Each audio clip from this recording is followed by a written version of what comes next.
You know what I like? A big long baguette. No, but do you know what I really like? I love coming up with ideas for common ingredients that you use all the time, but using them in new ways. And today I have a recipe that does just that. It's a broccoli pasta with Parmesan croutons. What do you think about that? I think you're gonna like it. But the first thing you have to do is make the Parmesan croutons. I only need half this baguette, so I'm gonna save the rest of this for a sandwich and then cut the rest into little cubes. You don't even need to take the crust off. And you can make them whatever size you want. I'm gonna make them kind of chunky. I like a chunky crouton, because broccoli is a little chunky, right? Spread them on a baking sheet, single layer, and then drizzle with about a tablespoon of oil. Not Cindy Lehman, 1 tablespoon, Sarah Carey, 1 tablespoon. Quarter cup of Parmesan trees. Quarter cup of Parmesan cheese.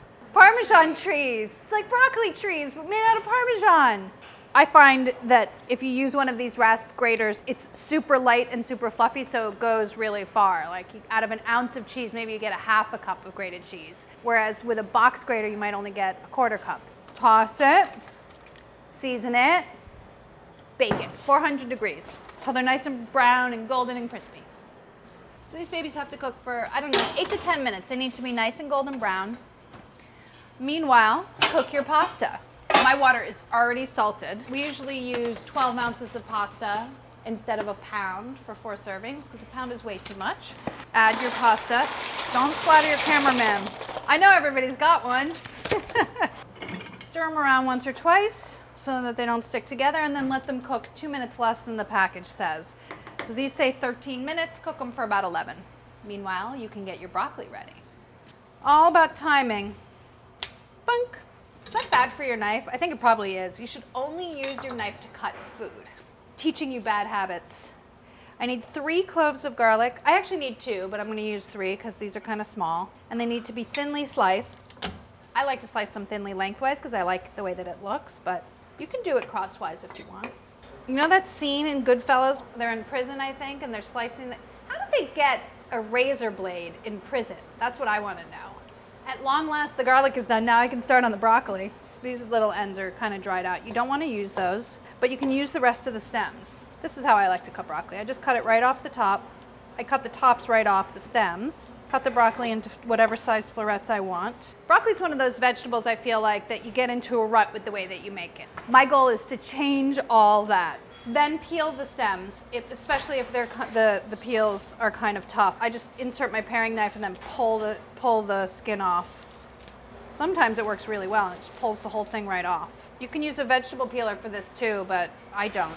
Slice them into coins. And then I just put those in at the same time as the broccoli florets. No need to stagger the cooking. I think that might be my timer for the croutons. I lied, it's not. I'm gonna check them anyway. Getting there. A couple more minutes. This pasta is very close to being almost done. So I'm gonna add my broccoli now. This just needs to cook for 2 more minutes, and then the whole thing drains together. Give that a little stir.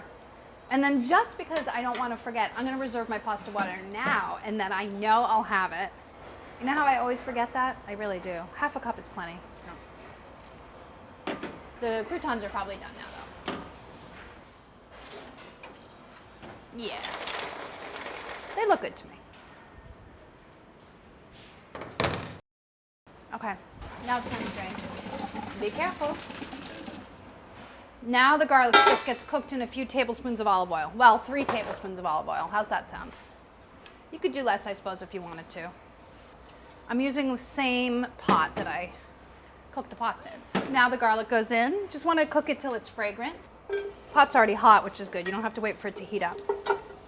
Starts cooking right away.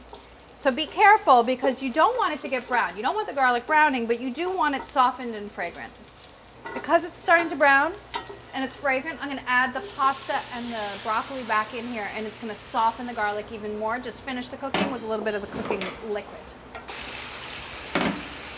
And then stir it around. Basically, you're done now. This is going to get finished with a little bit of Parmesan and those delicious croutons and a tiny bit of lemon zest, the secret ingredient. But it's fresh and great. Just one new way to look at broccoli.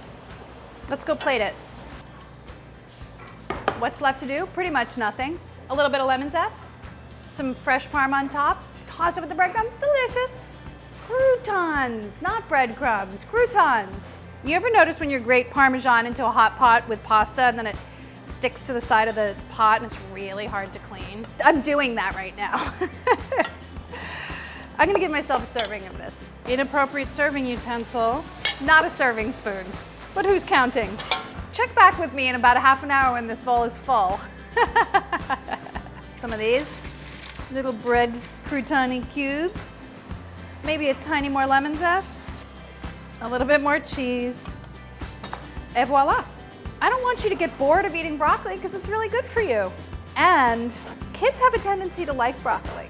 My kids like all vegetables, of course, but some kids will only eat one vegetable. Let's have it be broccoli.